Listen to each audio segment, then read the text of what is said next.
I've met great people and I've met good people. And I've also met people that are just giving.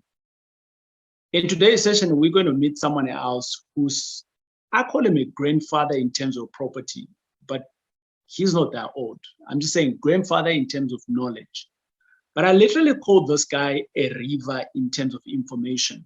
He's been there before me and he's still grinding in the property space. He actually says he's got 8 streams of income that he says everyone should have. And property is one of them. Well, let's jump on and hear what these 8 streams of income is all about and why he also invests in property and why he also educates other people. Welcome. And today I've got someone who's special. He doesn't know that he's special in my space, but well, now he knows. And this is Riaan Naude. I think I don't know whether I've said this in the past or not, but I'm going to say it anyway. When I started off my journey, I think you were one of 5 people that were very authentic, that were very open, and that were sharing information to a point where I was like, how does this guy do it?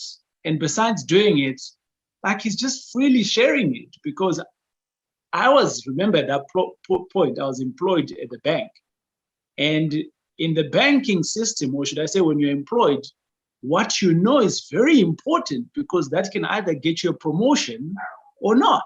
But there you were sharing all of this freely. And Riaan, I'd like to say to you, thank you for that. Thanks, TJ. Thanks for having me. It's an honor and a privilege to be here with you today.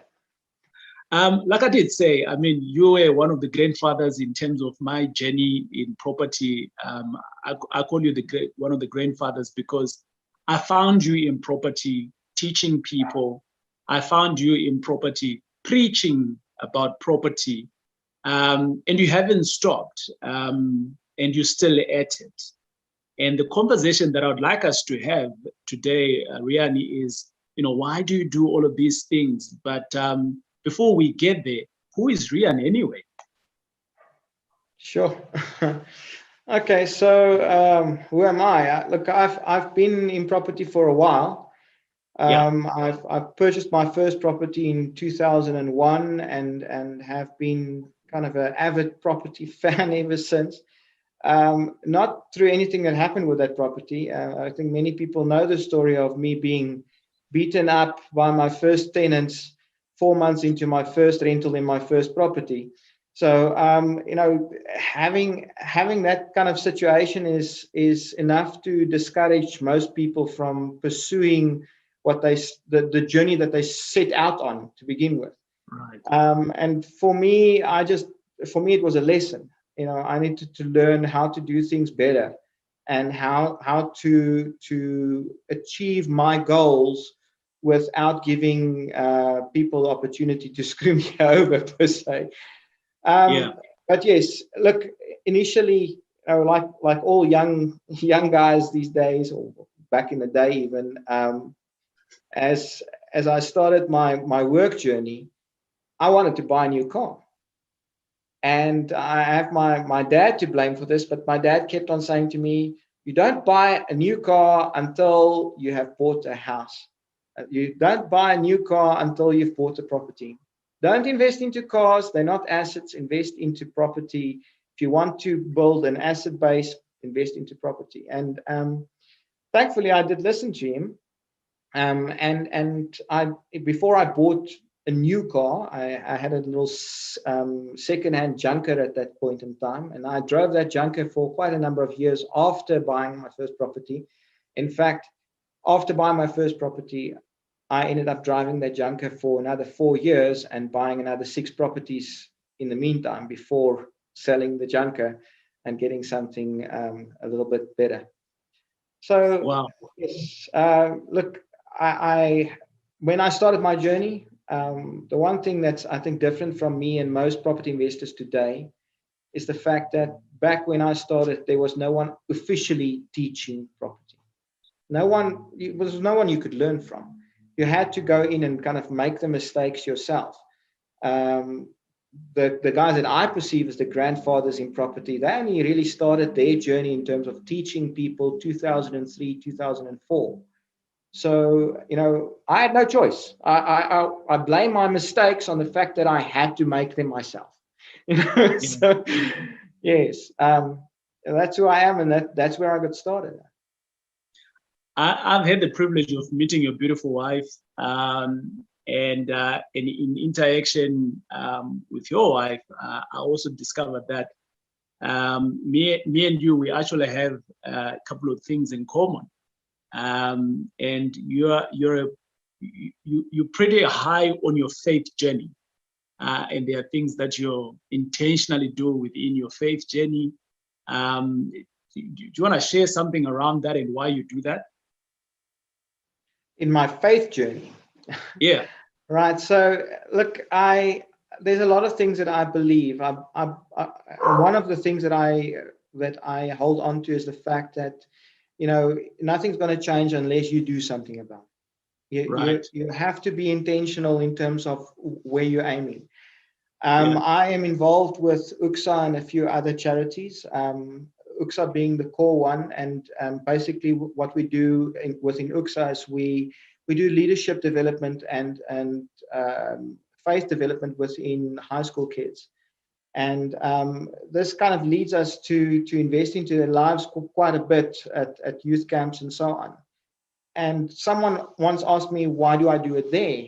And it's very much the same as with property to a degree, because what has happened there is they asked me, why do you go and invest so much of your time in other people's children and developing them? And I said, well, if I don't do it for these kids, then who's going to do it for mine? I need to get someone in that generational gap that one day when my daughter is in high school and has a struggle of conscience or whatever the case may be, that they can go and test ideas and concepts with someone that they can trust, someone that will give them appropriate advice and in that circumstance. And if I don't do that for these kids now, when they grow up, they won't be in a position to do that for mine. So, and it's a very long kind of pay it forward type of scenario, but it's very core to my belief system. Awesome. I think that's a thankless job. I mean, you've taken it on your own and you're doing it. You're doing a great job. So thank you for that. And I think it comes back to something else that I believe in, Riaan, in terms of us just living in our society where we are living right now. You can gain a lot of knowledge, but that knowledge needs to be passed on. It's not for you alone. Because if it was for you alone, then you would have never able to get it because someone else would have held on to it. But there are many times in our societies, once we get onto something, we hold on to it and we don't pass it on. And you passing it on for free. And if anyone who's close to you or see you in action, they can commend you and celebrate the fact that you're a person, you're like a river, man. That's what you are. You get stuff, you pass it on. You get stuff, you pass it on. And in two areas where I can see it is in property, number one, and obviously with the kids that you're doing. And both of them have a huge future impact. So we can literally call you today Riaan the Futurist. I like that name. But TJ, look, the same goes for property as it did in faith. Yeah. And the reason why it does is, look, we live in South Africa, and just looking around us, we can see the amount of poverty that exists out there. We can see the amount of turmoil that just exists. The reality is that if we can change one person's life who starts a new business, who is able to employ more people, we're able to build a country that's better tomorrow than it was today. And for me personally, I believe property is one of the core pillars of doing that, and property investment specifically, because anyone can do it. No one is excluded from it. You don't need to have huge amounts of money in order to invest into property. And there's lots of other investments out there, crypto, gold, silver, commodities, the stock market, what have you. And a lot of those things will outperform property when you just look at them side by side, right? But what makes property different? Property is one of the only asset classes where you have an immense capability to leverage your investment. So suddenly, instead of having to put down 100% of the money to buy X amount of Bitcoin, right? Because no one will loan you money to go and buy Bitcoin. You need to put down the cash, hard cash, to do so, right? For property, it's different. For property, we put down 5%, 10%, maybe sometimes 0% in order to purchase a property. And that's where the difference comes in for me, because it now means that everyone has got access to it. Everyone can do it. And the guys that's really, really committed to the cause and will push it, they will eventually start other businesses too. They will eventually employ people. They will enable growth within our country. 100%. I mean, when I remembered when I started coming through to Sapin, and which you are affiliated to Sapin, I think you were instrumental in starting Sapin anyways, but you can tell us the journey of Sapin. I didn't think that at some point I would employ 42 employees. I didn't think of that. I was just trying to solve my own problems. And my own problems were that I didn't have money. I was in debt at the time. And yes, so I'm a true testament of what you've just said, that anyone can do it. And who knows, you can actually start a business and that can employ people. We now employ just above 40 people in all the areas that we have. And that's just permanent employees, but we've got a lot of other people that are coming in to plug into the business as subcontractors. If we put all of those people together, that becomes a much bigger number. But Riaan, what do you do in property? So there's different things that happen in the property space. For you, what's your happy place? What do you do? Okay, so personally, I'm a buy-to-let investor, and there's a good reason for that. And people laugh about this, but I'm really crap at flipping properties. So as far as flipping, doing flipping investments and so on, my wife and I, we always kind of overshoot and well, it's not so much overshooting as that it just takes too long. There's all kinds of things that goes out of scope. We struggle to keep it within the scope.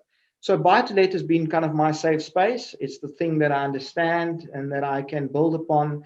And I've been building buy-to-let portfolios in order to build a legacy for myself, for my family, for my child, and so on and so forth. So buy-to-let has been my primary point of focus. In doing so, you have to do a little bit of I hesitate to call it flipping, but renovations and so on.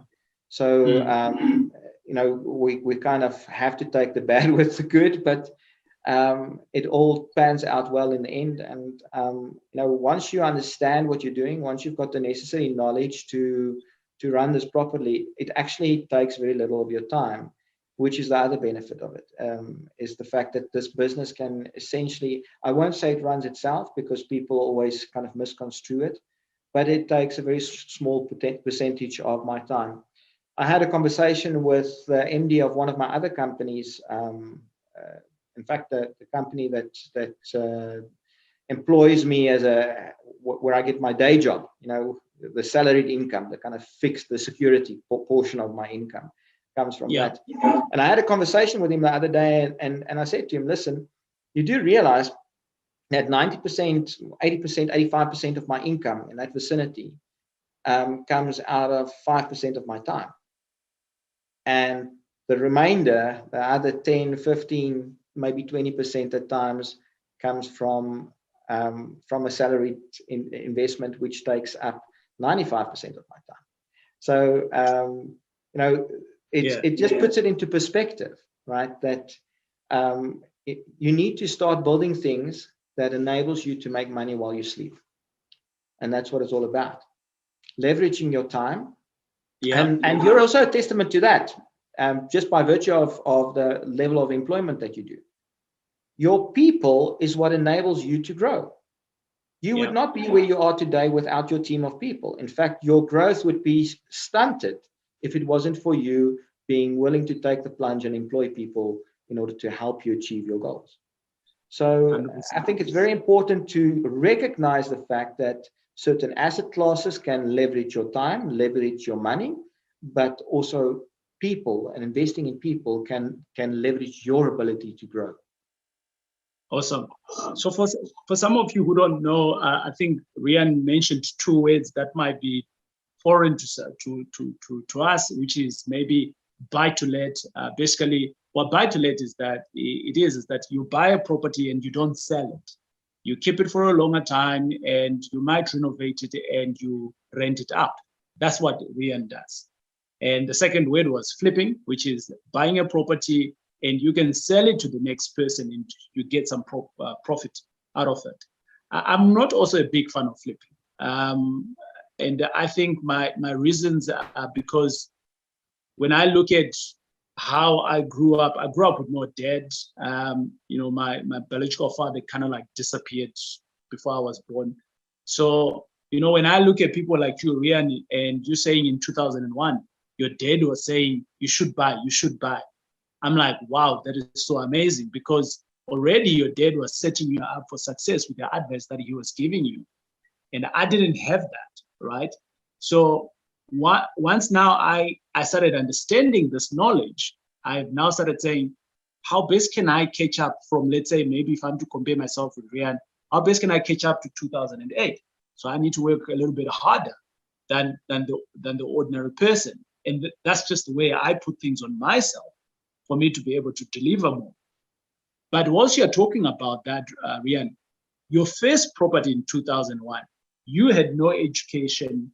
You didn't know anyone else who was doing it except your dad, who was pushing you to say, buy an asset, and you listen, right? For some of people, they never listen to that. That first property where you go beaten down with your tenant, could it be your worst property, or is it your best property so far? You've been at it now, it's 21 years, if you had to look back. Sure. TJ, that's a loaded question, but let me just say something there. Just because it was a mistake, or not, the property wasn't a mistake, but because I made mistakes in how I vetted people at that point in time. I didn't make mistakes in how I managed it. I didn't make mistakes in buying the property, but I made a mistake in terms of the person that I put in, because I had no knowledge of how to look at people, how to evaluate people, and decide whether this is someone that I would want to do business with. I just basically said, oh, you want my house? I need someone to rent my house. There you go. There's a lease. Let's sign it. Right. And that was where the mistake was. But it doesn't mean that it was my only mistake. Not by a long shot. Right. I've made many other mistakes since, and this property specifically has definitely not been my worst property, not by a long shot. In fact, it's one of the properties I intend to keep long haul, right? It was a mistake in certain ways initially, and I'll maybe get into that just a little bit later. But basically what it boils down to is this property has now, in fact, this house where I'm sitting in now, we've only moved into this a month ago. And it's my first move in 21 years, because I used to stay at the property, that first property that I was renting. I stayed in the kind of servants' quarters, which I eventually converted into a cottage for myself to stay in. And eventually I moved into the house when I got married and so on, and rented out the cottage instead. But that house, I have now converted. Wait there. So sorry, before you got married, you were staying, so you bought a house, and Yes, this house it had a cottage, so you stayed in the cottage. that's correct. Yes, because that's what And made financial sense. And I then moved into the house only once I got married, because that's when I needed bigger space. But what I've done now, this is 21 years later, and we've now moved to a different house, moved to a different neighborhood. But that house, the original house, has now been converted into a multi-let. It has 4 separate rental units with, it's a corner property, 2 entrances from one side, 2 entrances from the other. And it's a beautiful little cash flowing proposition sitting there. high five to you, man. High five to you. Well done. Yeah. So look, I made this move now because it affords my family a better lifestyle and better security, and effectively the move pays me 2,000 Rand.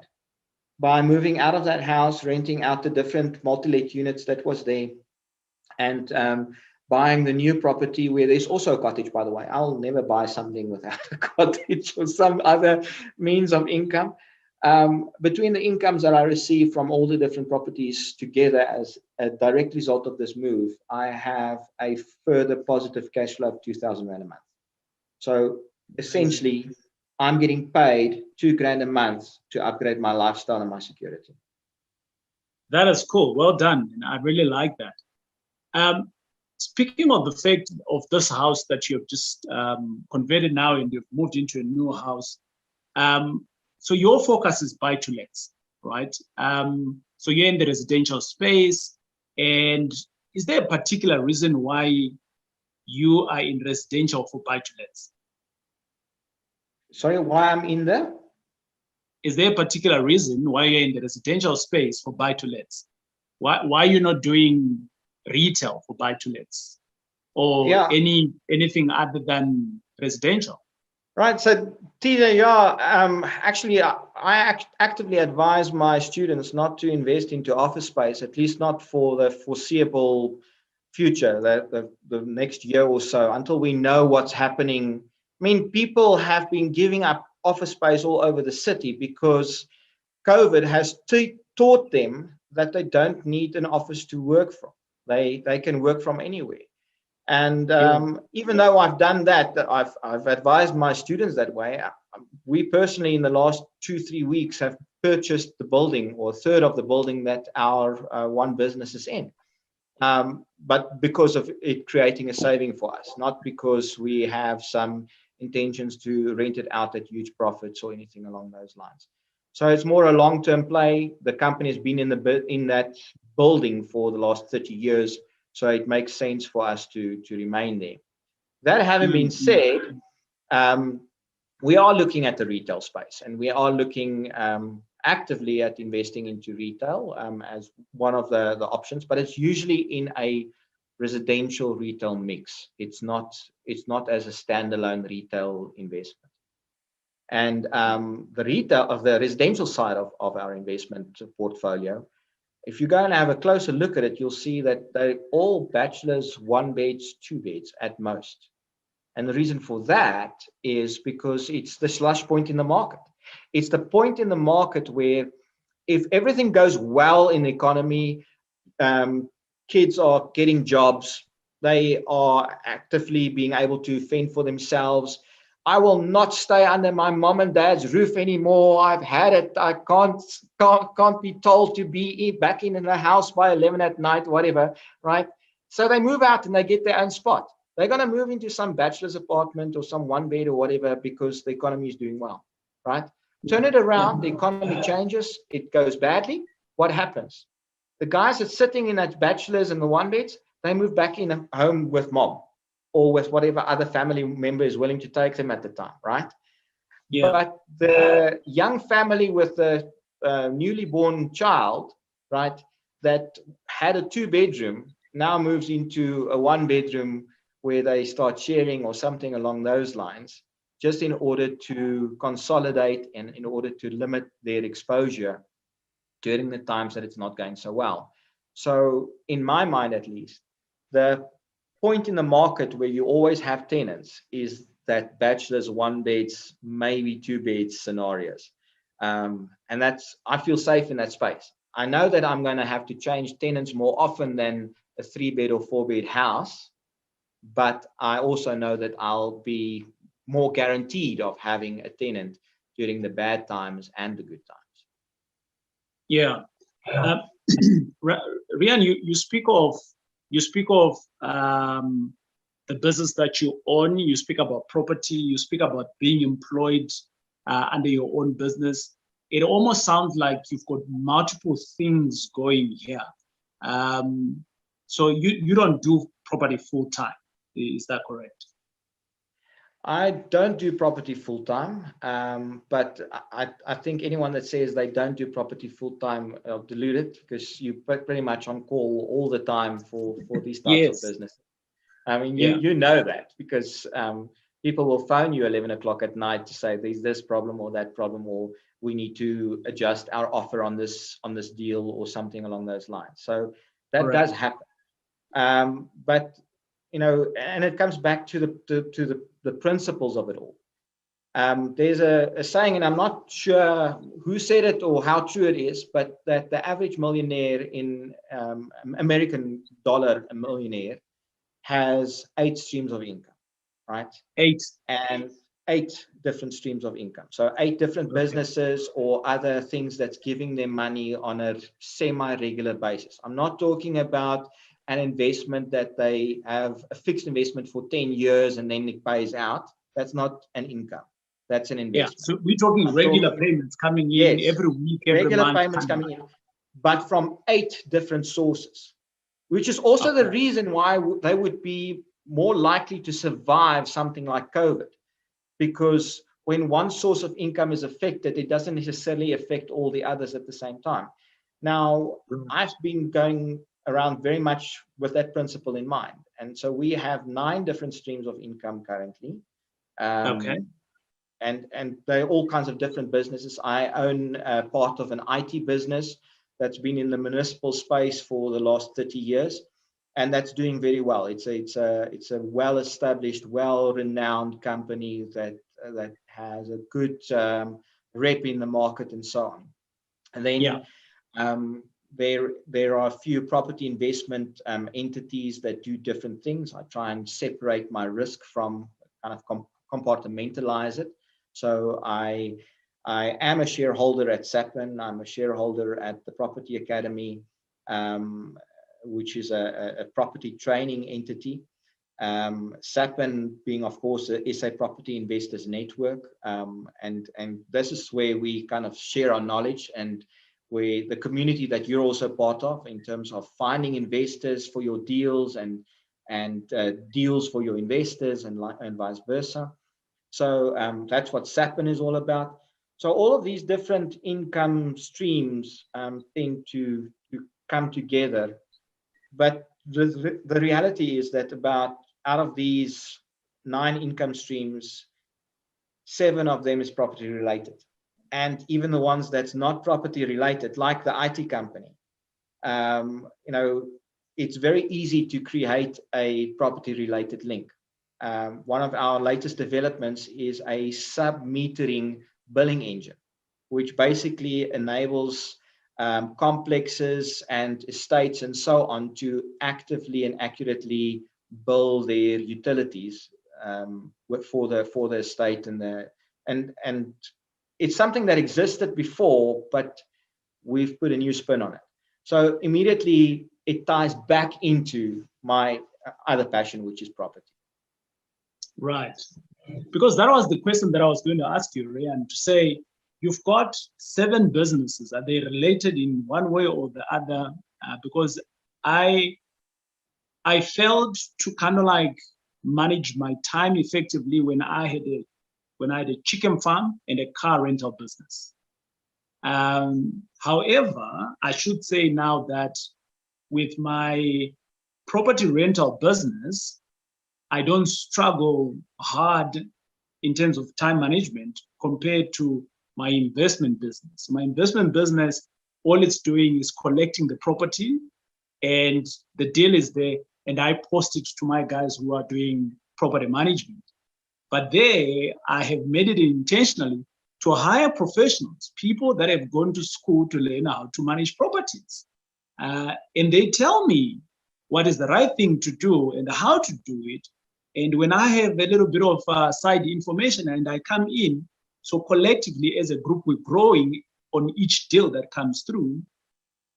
But really, they take the lead. But that's a business where I'm not involved in, but it pays me. All right. My interaction is very limited, probably maybe about 5% of my time in that business, reviewing reports, looking at bigger issues and trying to see how you can solution, or strategically, how do we partner up with other people, that kind of thing. Now, this has been easier. And I almost want to ask the question to you, Riaan, to say, you've been in business much longer than I've been. When should you actually decide one business or one stream? Maybe you're an employee, or maybe you now have one business. So we're talking to those two people now, Riaan, with your head now that you've got of business. When do you actually decide, I'm going to open a second stream? And how does that stream or business, how should it be effective or affiliated to this business that you have, or the first income, so that you are not out of time? Because time is what we all don't have. We all have 24 hours. Or you don't strain yourself, or you don't strain your resources. Okay, so I don't think there's a one-size-fits-all answer. Let me start by saying that. So every person needs to evaluate and do these things in the way that makes sense to them. That's the first thing I want to say about it. If you're an employee and you want to start your own business, my recommendation would be that you burn the midnight oil, that you actually do this after hours, and that you actually push to get this thing up and running first before you let go of your security. Right. So that you don't put yourself in a detrimental position where you end up crashing and burning just because you thought this would work and it didn't, right? So make sure that you have a kind of fail-safe, a backup. The other thing that you said, TJ, was very apt, and that is the fact that the reason why your various businesses are successful is because you employ the right people. You have decided actively that you cannot do everything yourself, because if you did, you would not have all the knowledge. No one has all the knowledge. If you think you know everything, you're deluded, right? So the reality is that once you realize that you don't know everything and that there are people that can do certain things better than you can, you employ those people and you make sure that they are looked after. And when they are looked after, they will look after your business. And that's as simple as it is. So for me, I am involved in the IT business, not because it makes me huge amounts of money at all. I'm involved in the IT business because it's one of my passions, and I love doing that job. And that's why I'm willing to spend 95% of my time for 10, 15% of my income there, because it's a passion of mine, right?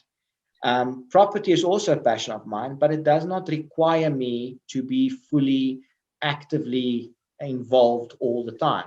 So the property rental business, I'm effectively, together with my wife, running on our own. We don't need a lot of extra people. We have systems and solutions and automation in place in order to help us manage it. So that kind of runs on its own. Then you have other businesses like Sapin, like the Property Academy, like Equilibrium Shares, Equilibrium Ventures, and a whole bunch of other businesses. Now, these businesses, they do require active people working in the business as well. It does not mean that it needs to be me. I can bring the little bit that I can contribute to those businesses, both in investment as well as in knowledge, to management meetings and so on. But the people that's working in the business, the people that is getting paid a salary, those people must drive it forward. And that's what it's all about. It's being able to recognize the fact that sometimes you most of the time, you need other people in order to leverage your ability to grow. 100%. I really like that.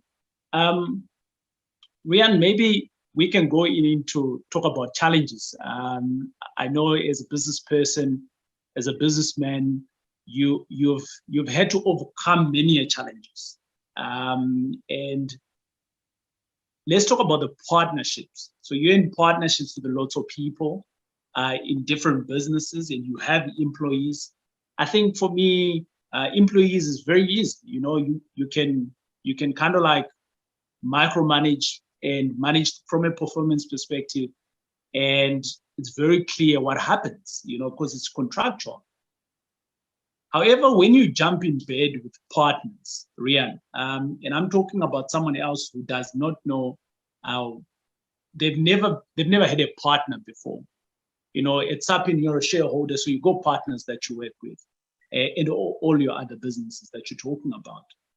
How do you know this is the right partner for me? You know, do you kind of like meet them? How does your dating go? And in terms of, you know, do you get a gut feel like this is the right person? Or is it black and white for you? I've had my fair share of partners. I think I now have some kind of a rhythm that I work off, but I don't know. You've been in business longer than I've been. TJ, that's a difficult question, because I'm sorry, I'm presenting difficult conversations. No, the reality is that, yeah, absolutely. It's a very, very, very pertinent question, though, because I think at some stage you're going to make a mistake with a partner. There is going to be a time that you misjudge someone's intention or misjudge someone's ability to deliver the goods or whatever. And it's all about what you've kind of agreed up front. It's about the exit clauses and the terms of engagement that you've put on paper before you start. So that's the one place where you should, you know, perhaps try and mutually protect yourselves to say, listen, guys, this is what we want to achieve. This is how it's going to happen. If you don't bring your pound of flesh to this barbecue, we're going to have a problem, right? And putting that down in writing. And the more stringent those things are in writing, the clearer they are, the less problems you're going to have eventually when it needs to be dissolved. I'm not saying that it will need to be dissolved. In a perfect world, it just works out that everyone works well together and everyone brings what they promised they would bring, and all works out. But I've had some bad partners. I probably still have some bad partners left in some businesses. But I also have some exceptional partners, some really great people that have enabled me to grow, not necessarily financially, but also as a person, you know, in terms of who I am, personal development. So I have partners that I'm extremely grateful to be part of their journey and their of mine, and that's the reality. The one thing that I can say, though, is I think that the buy-to-let environment, funny enough, has helped me immensely with this.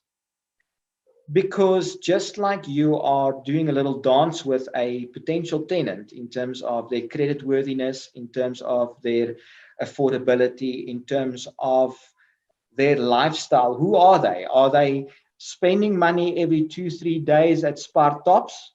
In which case, I need to be prepared to go and fight a drunken octopus the last day of the month for my rent.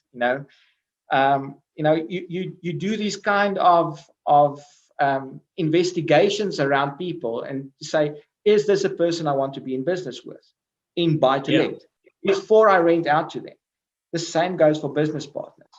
The problem is it's not as simple as just giving someone notice you've got to move when you're dealing with a business partner. Sometimes it's a lot harder to get someone that's actually invested in your business out at a level that makes sense.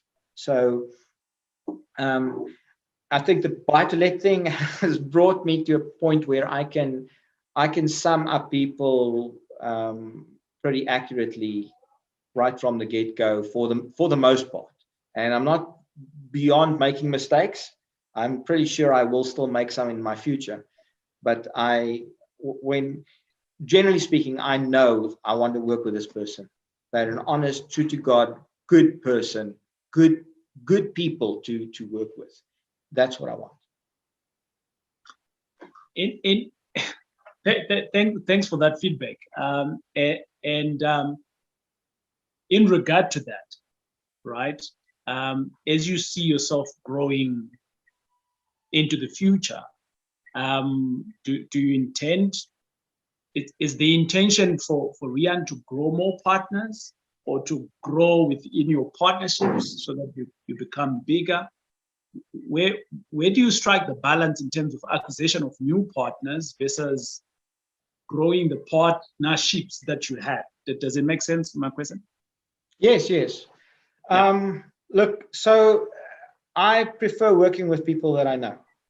And I also prefer, stepping into the swimming pool slowly. I don't just go and jump in the deep end with people I don't know. So, I would try and do a single deal first with someone and see, do we work well together? How do we get along before I get into a long-term partnership with someone? I am always willing to work with people who has fire in their bellies. If you know the expression, I want a person that's passionate about what they want to achieve and where they want to go, because their drive will equal their success. And if I can, it's a slipstream thing. If I've got someone that's extremely driven, they are going to be extremely successful. And if I'm tagging along with them, I'm going to be in their success slipstream as well, right? Even if it's for 5% or 10% of the total there, I don't mind. I want to tag along with other successful people, just like other successful people, or like other people tends to want to tag on to me in the places where I'm successful, right? 100%. So that's my take on it. But I do take it slowly when, or I do prefer to take it slowly when involving new partners. Awesome. I like that. In conclusion, Riaan, you spoke of working with your wife, and I think for a lot of younger guys who are newlywed and things like that, they struggle to work with their partners, and finance is something that's not even spoken about. And here you are, you're working with your wife. Your wife, she's potentially running the business, or should I say, the two of you are running your portfolio business. You are self-managing some of your properties. I don't know if you self-manage across board, but the finances are very clear on how much money is coming in and things like that. I want to speak about transparency in a relationship when it comes to that part of life, because I think it's a point where I see a lot of people failing. And then I also see a second layer into that. It's that in some cases, there could be not transparent like that, and they are married, I want to say the wrong way, in community or property. So for that reason, they want to do property, but now they can't do it because their other partner is not on board, or their other partner's finances is just in shambles, and they don't even know. And they are only going to know on the day of applications. But there you are you and your wife, you're doing this, and it's intentional to you. How did you even get to that space? Or did you just kind of like, hey, babe, this is what I do, come along? Like, how did you get there? Yeah, it's a bit of a funny question. It's not something that I normally get on podcasts and so on. And I actually thank you for that, because I really enjoy your line of questioning. Look, my wife, when I met my wife, she wasn't in a great space financially, and she was renting a property. And eventually I said to her, but listen, you can actually buy a property for less than what you're paying in rent here now. And we started looking, and she bought her first property and so on. And she became, and this was while we were still dating. We dated for about 4 years before we got married, 4.5 years before we got married. And during that time, she bought 2 properties. I'd like to presume by virtue of her involvement with me and me being property confoculated, completely mad about property. Yeah. But the reality is that I think what made the difference here is the fact that we did this together. There was always this intention to do things together. And our finances, I have a good view of her finances. She has a good view of mine. We understand where we're standing. There's certain things that we kind of kept to ourselves, and there's certain things that had to be handled as part of that kind of agreement. But so we're married out of community of, well, we're married in community of, out of community of property with accrual. So what we've built together, we've built together. Sure. But the point is that we're doing it together, and we have a good view of where we both are standing. When we have financial difficulties, we communicate it, so there's never any surprises happening, and that's been key. Also, her property is not her property. My property is not my property. It's our property, and for that reason, we co-manage. If there's an issue, a geyser that's burst, someone needs to be opened up for a plumber or electrician, or if there is a need to go and show tenants the units, we both take on that responsibility. She would take on all the advertisements and the arranging of meetings. I would take on typically conducting those meetings, because it's safer for me as a man on my own at night to go and do meetings than to send her out. That's the main reason. But she takes all the pressure off me in terms of booking those meetings, telling me there's these 3 people, they're coming at this time, should be done by that time, that kind of stuff. So it's a joint effort. And I think that's key, is to remain a joint effort. The moment that you think you're going at it on your own, or the 2 of you are going to do this separately, that doesn't work. It's always a bit problematic. 100%. Riaan, from when you started off buying properties intentionally, your 2001, it kind of like was an instruction from your dad. And but when you started off being intentional around it, and you now are happy in the space of property and you're hungry around it, I'm sure you had some goals at the time, or you were thinking this can give me X and Y, Z. What are some of the benefits that you have now started seeing with you in the business for the last 20 or odd years that you're seeing coming up now outside money?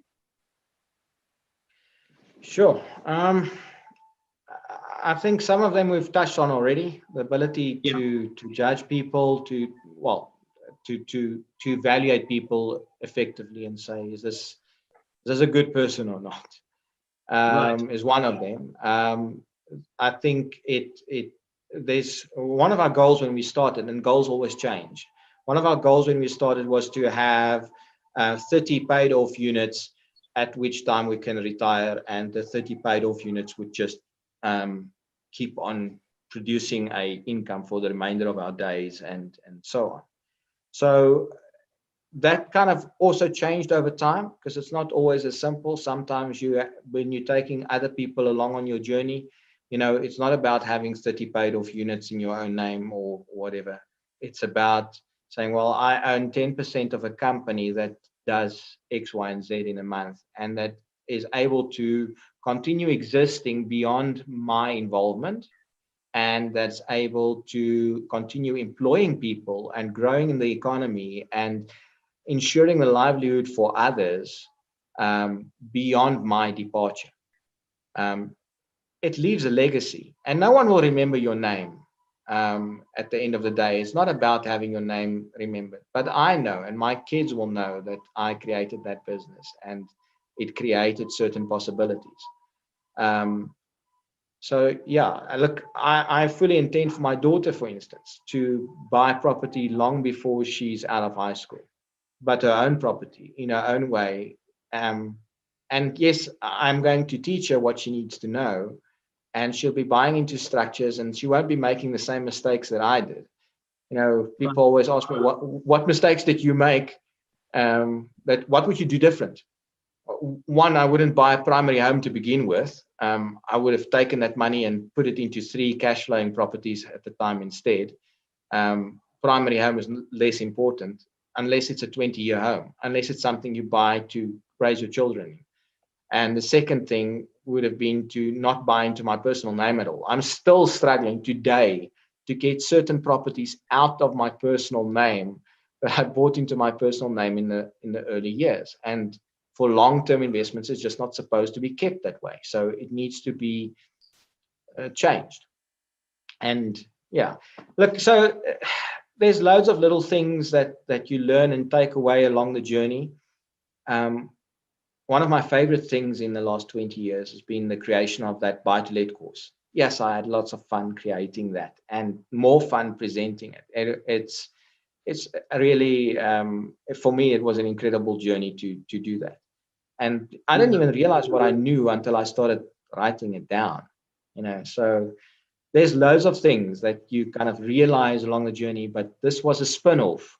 This is a kind of, what do they call it? Serendipitous experience. Right. By luck, by chance thing that just happened, but made you so incredibly happy along the way. So Awesome stuff. In conclusion, right, Riaan, thanks a lot for being here. My last question to you is, what does success look like to you? I don't think success personally can be measured in money. Sure. Success for me is being truly, deeply happy. Being able to say, I did something of value. I did it in a way that I feel good about, that I don't have to be ashamed about or whatever.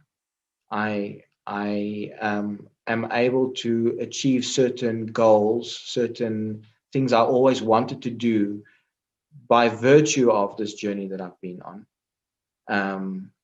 Now, one of the things that I think would be for me and my wife a measurement is being in a position where we can do what we want to do, how we want to do it, at the time that we want to do it, without asking anyone's permission or even worrying about whether there's enough money or time or anything to make it happen.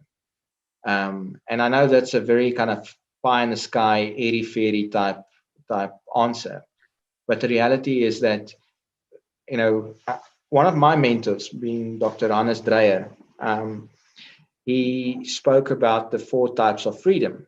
And the first one, being the most simple one to achieve, is money freedom, financial freedom, right? And then once you're financially free, that gives you freedom of time. Once you have freedom of time, that gives you freedom of choice. Now you can choose what I want to do, when I want to do it, and so on. And then the last one, and that's the most important one, is freedom of purpose. And that's where it really comes together, is, all of these other things, property investment, cash flow, whatever, they contribute towards a point where you can live your purpose. And maybe your purpose is to be an entrepreneur. Maybe your purpose is to employ people. Maybe your purpose is to go into Africa and go and do missionary work. Maybe your purpose is to go and save feral dogs and cats in China. I don't know what your purpose is, but the point is that once you have these other points of freedom of money, freedom of time, freedom of choice, then you can essentially have freedom of purpose, which basically takes me to the point of highest enlightenment, and that is success. That's amazing. Riaan, thanks a lot for being here. Ladies and gentlemen, this was Riaan Naude. Like it is, I've really enjoyed my conversation with you, Riaan. I've noted that you're a deeper person in terms of how you think and how you do things. What has really come out to me in this conversation, which is something that I've recently started doing within the last 3-4 years, is being intentional about certain things. And I can see you're an intentional person. Because if you don't do it, it's not going to change. If it's not intentional, it's not going to change. It's just going to remain what it is. So thanks for availing your time. And any other closing comments on your side? Just thank you so much for having me on your show.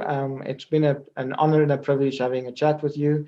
I mean, we've rubbed shoulders many times at the SAPN events and so on. I hope we can return to those things soon. I need to get in front of some more property investors and have some good conversations. But yes,